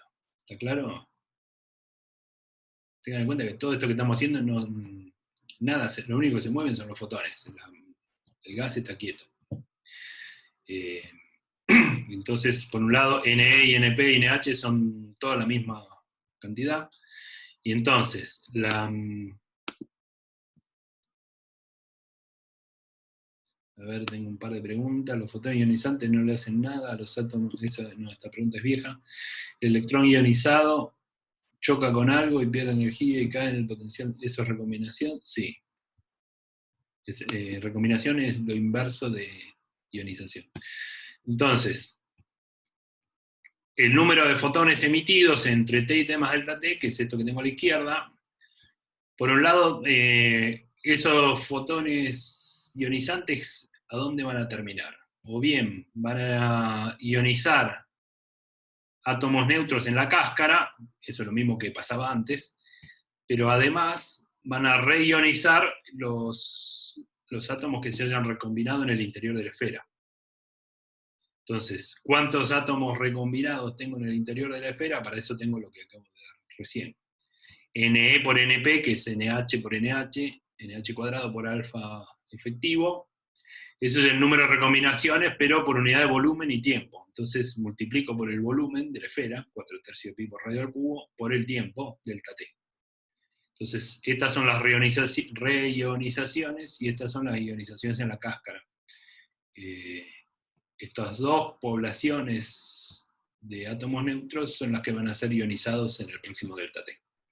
Entonces, yendo ahora a la pregunta, ¿cuántos fotones ionizantes produje entre T más delta T? Y bueno, tantos como recombinaciones, ¿verdad? Creo. El número de esos fotones que me preguntaron hace unos minutos es esto. Sí. Creo que no están tenidos en cuenta acá, pero se podría, sí. Uno puede cuantificar, eso que vos te preocupa, se puede cuantificar y ver si a lo mejor es importante. No sé. Bueno, lo que me preocupaba es si es que no le debería agregar, o sea, si es que está en equilibrio digamos, las recombinaciones y las ionizaciones de esos, o sea, si algunos se recombinan y esos fotones le pegan a otros que los ionizan, entonces eso eventualmente debería cancelarse y todos los fotones nuevos emitidos se deberían ir a la cáscara, ¿no? O sea, es lo que... Tal vez, sí, entiendo, tiene sentido lo que decís, no están tenidos en cuenta. Lo que yo estoy teniendo en cuenta nomás es el hecho de decir, bueno, ojo que hay una fracción de los átomos ionizados dentro de la esfera que se van a recombinar en el próximo delta T. Y una vez que se recombinaron, los quiero volver a ionizar. Eso está tenido en cuenta. Un subproducto de eso son nuevos fotones ionizantes, que no están tenidos en cuenta. No están. Pero bueno, me gustaría pensar un poquito más qué pasa con eso. No están tenidos en cuenta. Pero se podría, pensándolo alrededor de lo que ya está escrito acá, pensar un poco. No lo hice. Acá entonces tengo una nueva ecuación que es una versión mejorada. Hasta acá, esto igual a esto es lo que hicimos hace un rato. Teniendo en cuenta las recombinaciones, es agregar esto que está acá. Entonces tengo una ecuación mejorada de la anterior, de donde puedo obtener R de T. Lo único que tengo que hacer es dividir por delta T. Entonces divido por delta T. Delta R sobre delta T diría que es la derivada de R respecto de T acá. Y acá lo simplifico, entonces me queda esta ecuación diferencial que está acá. Esta ecuación diferencial, la incógnita es R de T, que es lo que busco. Y lo demás son todos datos, o sea, el número de fotones ionizantes, la densidad de hidrógeno de la nube molecular y el alfa efectivo, que es un coeficiente que me dan como dato. Entonces esta es una ecuación diferencial para R de T, como digo. Y bueno, la trato de resolver, es una ecuación fácil de resolver. Lo que yo hago, cada uno la resuelve como quiere, es bastante elemental hacerlo. Lo que yo propuse es cambiar de variable, en vez de trabajar con la variable R de T, trabajo con V, que es el volumen. En vez de trabajar con el radio de la esfera, trabajo con el volumen de la esfera. El volumen de la esfera es, por supuesto, 4pi sobre 3 R cubo. Entonces cambio de variable en la ecuación, en vez de R uso V, diferencial V es esto que está acá. Entonces, bueno, cambio de variable. Porque justo, fíjense que acá queda 4pi R cuadrado diferencial R, en este término es exactamente el diferencial de volumen. Y 4/3 de pi por radio cubo es exactamente el volumen. Entonces la ecuación queda un poco más compacta si uso la variable volumen. N punto es NH de BA de T más eso que está ahí. Entonces fíjense que esta ecuación es una ecuación diferencial para V como función del tiempo. Todo lo otro que no es V ni el tiempo son constantes, o sea, la densidad del medio, el coeficiente y el número de fotones. Son todas constantes, esto es una ecuación diferencial con coeficientes constantes. Es una ecuación diferencial lineal, ¿no? Porque la incógnita, que es el volumen, aparece a la primera potencia. Una ecuación diferencial lineal de primer orden, porque solo tengo derivadas primeras, a coeficientes constantes, inhomogénea. Inhomogénea porque tengo un término que no contiene a la incógnita. Entonces, pero bueno, ecuaciones como esta ustedes ya resolvieron muchas veces. ¿Qué tengo que hacer? Saber cómo se resuelven ecuaciones inhomogéneas. Vengo acá. Tengo que decir que en una ecuación inhomogénea la incógnita la descompongo en una parte homogénea y una parte particular. B homogéneo es la solución de la ecuación homogénea, la ecuación pariente a esta, pero homogénea. ¿Cuál es la parte homogénea de esta ecuación? Es esto, o sea, donde el término inhomogéneo, que es n punto, lo supongo 0. Entonces resuelvo esta ecuación, si todos esos coeficientes que tienen subíndices y qué sé yo, pero no se dejen confundir por eso, esto es b punto igual a menos constante por b. Eso da una exponencial, ¿verdad? Y la parte particular es buscar una solución particular, una solución que a ojo funcione. En este caso, la solución que a ojo funciona es proponer una v que sea constante. Si pruebo a ver si encuentro una v que sea constante, si es constante la derivada valdrá 0, y efectivamente encuentro una v que sea constante, que es n punto sobre esto. Entonces, ya está, encontré la parte homogénea y la parte particular, las tengo que sumar.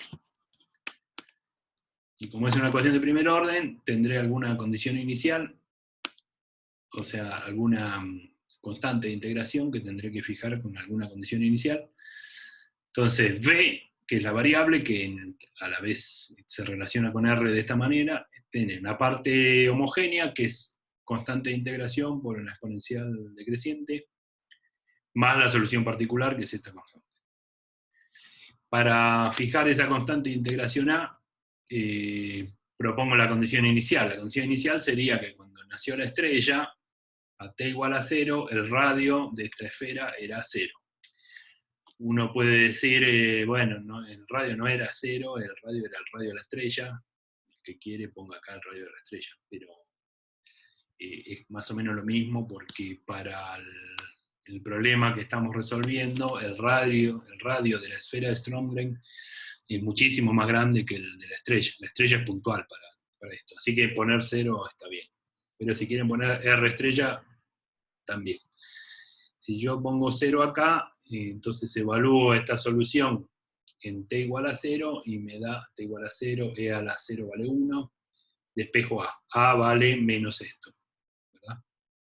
Y entonces reemplazo eso en la solución general, me termina quedando que V, el volumen, que ahora puedo volver a la variable original, que era el radio, 4/3 de pi por radio al cubo, es cuando combino la solución particular y la homogénea, me queda esta constante de factor común, 1 menos la exponencial decreciente. ¿Sí? Esta es la solución. Grafico esto en función del tiempo, y me da este diagrama que tengo acá. El volumen de la esfera de gas ionizado en función del tiempo me da a tiempos cortos, para eso hay que hacer un desarrollo de Taylor acá, a tiempos cortos, o sea, si pongo t igual a 0, esto vale 1, 1 menos 1 me da 0, es demasiado, una suposición demasiado bruta, pero si t es chico, para t chico desarrollo en Taylor esto, e a la menos algo por t, lo desarrollo en Taylor, es 1 menos ese algo por t. Entonces me queda, esto me da una función lineal en el tiempo. O sea, a tiempos cortos esto crece linealmente con el tiempo. Y a tiempos muy largos, por el otro lado, si tiempo tiende a infinito, para tiempos tendiendo a infinito, e a la menos infinito tiende a 0, y entonces la función tiende a esta constante. Entonces esto crece primero linealmente y después tiende a una constante exponencial, con un comportamiento de tipo exponencial decreciente, tiende a un valor constante. Entonces, interpretemos eso. En la primera etapa, R cubo, o sea, el volumen que va como R cubo, es proporcional a T. Esa es la etapa que calculamos previamente, o sea, es R que crece como T a la 1/3. En principio, cuando hicimos ese cálculo, esto iba a crecer como T a la 1/3 para siempre. Haber tenido en cuenta las recombinaciones muestra que no, que en definitiva ese crecimiento se va atenuando, porque los fotones ionizantes que sigue emitiendo la estrella siempre hacen lo mismo, pero esos fotones se empiezan a gastar en volver a ionizar átomos de adentro de la esfera, que se recombinaron solos y hay que ionizarlos de vuelta. Entonces se gasta energía en eso. Y entonces tiende a un radio constante, a un volumen constante, y el radio también. Ese radio final al que tiende asintóticamente es lo que se llama el radio de Strömgren. Entonces, para tiempos, lo de corto o largo, cuando digo tiempos cortos o largos, acá también uno puede ver respecto de qué. Tiempo corto o largo es para t del orden de 1 sobre alfa por n, ¿no? Alfa nt puede ser muy chico, muy grande, y eso da comportamientos distintos.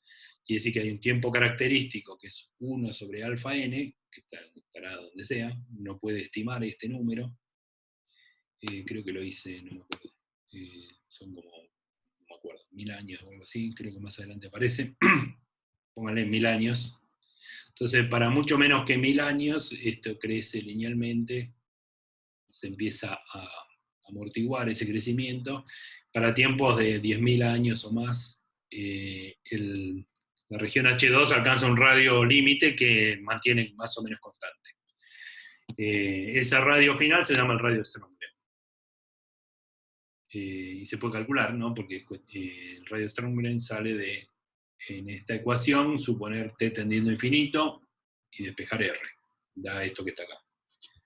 Ese radio límite, por supuesto, si la estrella produce más fotones ionizantes, el radio será más grande, o sea, una estrella más caliente tiene esferas de Strömgren más grandes.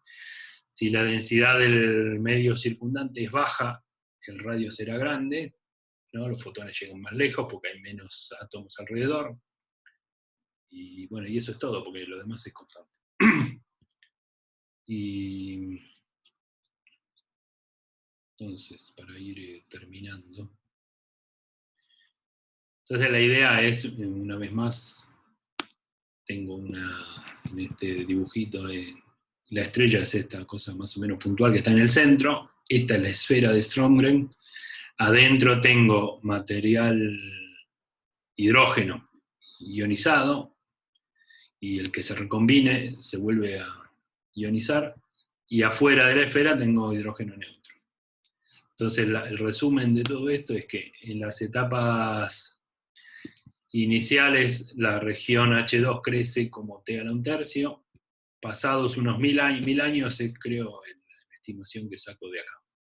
A ver, es fácil porque alfa efectivo era 3 por 10 a la menos 15, alfa es 3 por 10 a la menos 15, supónganse 1000 partículas por centímetro cúbico, está 3 por 10 a la menos 12, pero eso está en el denominador. 3 por 10 a la menos 12, si lo invierto, me queda 10 a la 12 sobre 3, o sea, 3 por 10 a la 11 segundos. Esos son 3 por 10 a la 11 segundos. 3 por 10 a la 7 segundos son un año, entonces me quedan 10.000 años más bien. Esto da más o menos 10.000 años. Poco más o poco menos según la densidad, ¿no? Pero entonces acá me falta un 0. Entonces, pasados los 10.000 años, más o menos, el radio de esa esfera de gas ionizado no crece más. 10.000 años, por supuesto, es un montón para cualquiera de nosotros, pero la estrella va a vivir entre 1 y 10 millones de años. En ese sentido, 10.000 años es muy poco. La estrella es muy joven todavía, sigue emitiendo fotones ionizantes, pero pasados los 10.000 años, todos los nuevos fotones ionizantes que emiten. ¿Por qué esto no crece más? Cuando llego acá es porque todos los fotones ionizantes que emite la estrella se gastan en reionizar los átomos que se le recombinaron adentro de la esfera. Entonces el radio deja de crecer. O sea, los fotones ionizantes no llegan al borde de la esfera, todos ionizan a alguien adentro de la esfera.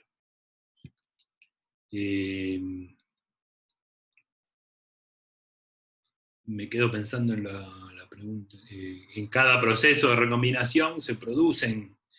También puede pasar que en esa recombinación puede que se produzca un solo fotón, con la diferencia de la energía, o puede que se produzca una cascada de fotones, en cuyo caso se puede emitir un fotón de energía más o menos considerable, por decir ultravioleta, para recombinar el átomo a un nivel muy excitado, n igual a 14, por decir. Y después de n igual a 14 se desexcita emitiendo fotones de menor energía, fotones en el visible o infrarrojos.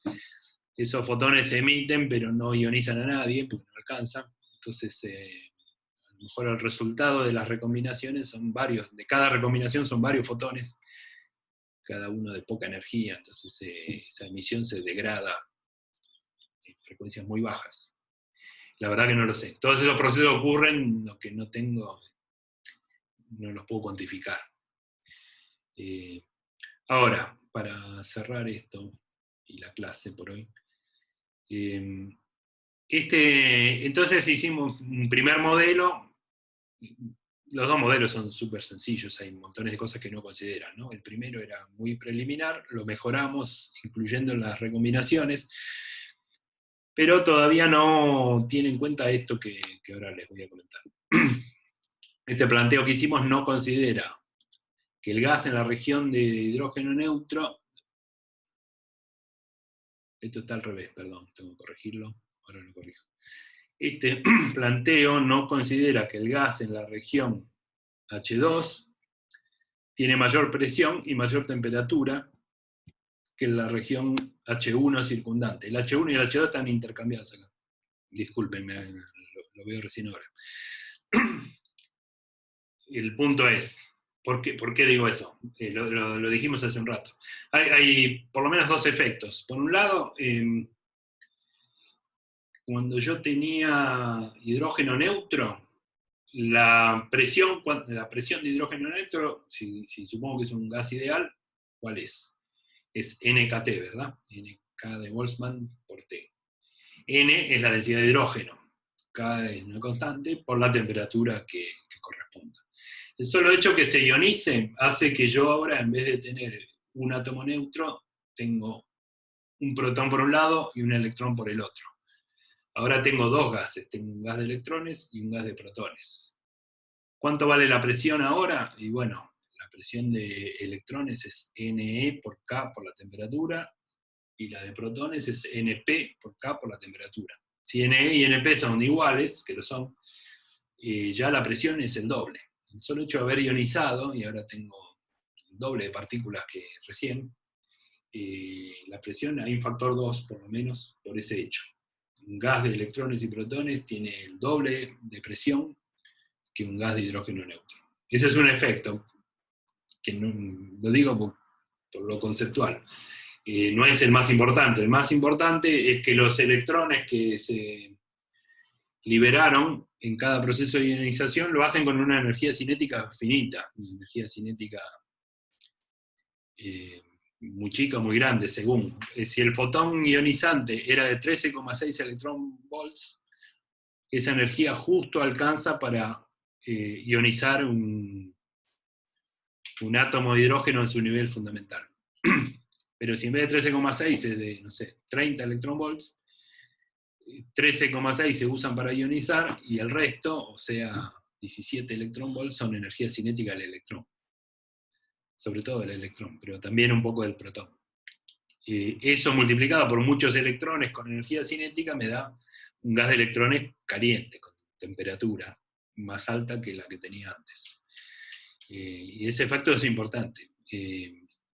O sea, no solo que tengo el doble de presión, sino que tengo cada especie, electrones y protones, tienen más temperatura. Entonces, básicamente, adentro tengo una esfera de gas caliente o tibio, digamos, y entonces la presión que ejerce ese gas ionizado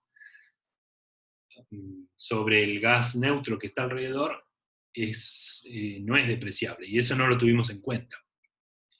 Hasta ahora solo tuvimos en cuenta, ¿no? Es como un globo eso, o sea, si la presión del aire adentro del globo es más grande, el globo se infla, y luego se pone en movimiento. Por ahora no tuvimos en cuenta, ninguna partícula se mueve. No lo tuvimos, se mueve, pero no lo tuvimos en cuenta. Y eso es algo que en algún momento vamos a tener que considerar. Si yo tengo una interfase Por ahora la interfase entre neutro y ionizado, la única diferencia que hicimos es acá, entre un lado y otro, lo único que cambia es que de un lado tengo hidrógeno neutro y del otro tengo un electrón y un protón. Pero ni el gas de un lado ni el del otro se mueven. Pero si el gas que está adentro está más caliente, eso funciona como un pistón, ¿no? Esta interfase también se comporta como un pistón, porque tiene una presión más alta adentro que afuera.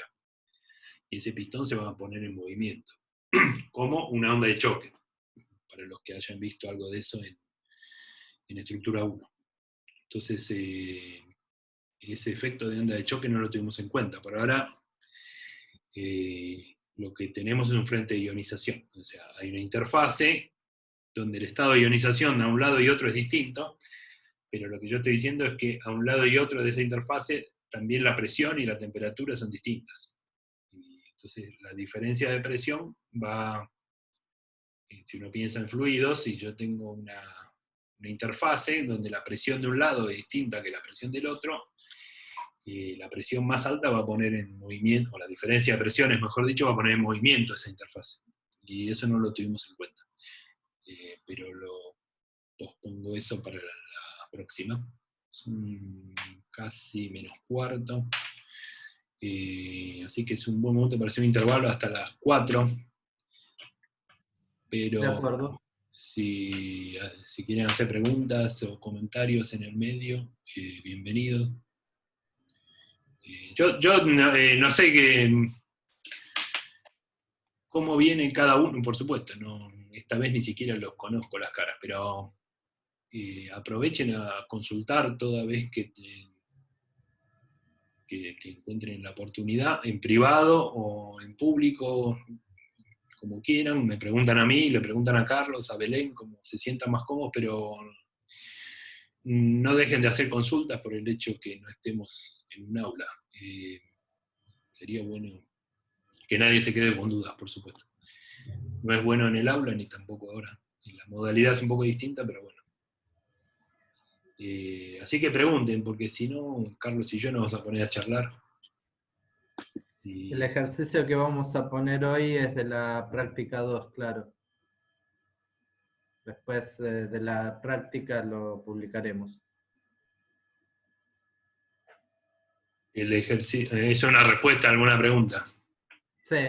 Claro, ustedes hoy, si entiendo bien, si no, Carlos, corregime, hoy van a entregar el ejercicio que les pasamos o le estamos por pasar de la guía 2. Para entrar en este ritmo de ir entregando, son 8 o 9 guías. Hoy les pedimos el de la guía 2 para que entreguen mañana. No sé, en una semana o por ahí un poco más, la guía 3. Y así siguiendo, hasta que hagamos 8 o 9 guías que... Sí, eso lo vamos a ir regulando. Claro. Porque por ahí en algún momento, bueno, por cronograma vamos a tardar un poco más, entonces por ahí las entregas se van a espaciar un poco. Por ahí ahora, Claro. como empezamos con estas 2 semanas más tarde, se encimaron un poco. Sí, las 3 primeras guías son medio bueno, la primera es una introducción y las otras 2 son un repaso. Entonces vienen medio seguidas. Hay guías más cortas y guías más largas. Pero, bueno, qué sé yo. La idea me parece que es buena, no sé, habría que estar del lado de ustedes. Me parece que los obliga sí a estar más cerca de la resolución de los problemas, pero el que se mantiene más o menos al día. La idea es evaluar una especie de parcialito por cada guía, y ese es el método de evaluación que más o menos se nos ocurrió porque es compatible con las condiciones en las que estamos. Pero sí, aparte porque uno también usufructúa la experiencia personal, ¿no? Que cuando uno tiene una optativa, que les piden todo en un prefinal o en un parcial a mitad del cuatrimestre, como es optativa, la prioridad es otra materia. Y por ahí con un esfuerzo mínimo, sin que los obliga a restarle tiempo a las materias obligatorias de la carrera, estas la pueden seguir y al final del cuatrimestre ya tienen la materia redondeada y casi lista para dar un final, sin que se tengan que matar, porque si después tienen que sumar todo al final, estudiar, y va a ser un garrón. En cambio, si más o menos la siguen a conciencia, no digo que sean irresponsables, digo que uno naturalmente va priorizando. Entonces, esto los obliga a tener un ritmo para que les vaya bien. Y ahora que Carlos dijo final, les puedo comentar brevemente. Antes de eso, Mario pregunta qué bibliografía tenés para recomendar de esta parte.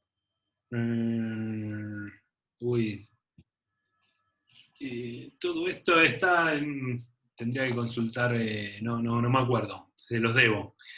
Está en muchos lados en el... No, mejor, en vez de decir cualquier cosa, me fijo los varios libros y les digo bien. Más o menos cualquiera de los que están en la bibliografía pueden ser, pero les digo bien la próxima. Tengo que mirar. Dos cosas quiero decir entonces. Una, respecto a una pregunta de catálogos para estrellas que me había preguntado, creo que Aníbal, y le debía la respuesta, yo estuve buscando, catálogos de estrellas hay un montón. Lo mejor que se me ocurre, porque depende de qué es lo que uno busca en ese catálogo. Uno busca un catálogo de estrellas para hacer, qué sé yo, distintas cosas. Por ejemplo, yo puedo querer ver cómo correlaciona la masa con el radio, entonces quiero una tabla grande de estrellas de las cuales conozca su masa y el radio, o la luminosidad y la temperatura, o lo que fuere. Como hay muchos catálogos, qué catálogo utilizar depende un poco de la finalidad. Para eso, lo más breve, concreto que se me ocurre es poner en Wikipedia Star Catalog, y hay un largo artículo en Wikipedia de los distintos catálogos de estrellas, empezando por los históricos, pero siguiendo por los varios catálogos que se han hecho en el último, no sé, 40, 50 años. Yo había mencionado uno que se ha vuelto tradicional, es el de HD, Henry Draper. Y entonces las estrellas en ese catálogo aparecen HD y un número, que es el número de estrella en ese catálogo, pero no es el único ni mucho menos. Hoy día hay catálogos que se han generado en tiempo muy corto, porque hoy día un telescopio puede barrer centenas o miles de estrellas en una noche y catalogarlo más o menos en forma casi automática. Y entonces hay catálogos más modernos, pero lo mejor me parece es ir y mirar a esa página Wikipedia y mirar un poco ahí qué es lo que uno necesita. Y lo segundo es sobre el final. La forma en que yo tomo final en esta materia, como es una materia que cubre muy diversos temas, más o menos toda la física que ustedes vieron hasta acá, tarde o temprano la van a usar en esta materia para algo. Entonces el final es escrito, pero a carpeta abierta.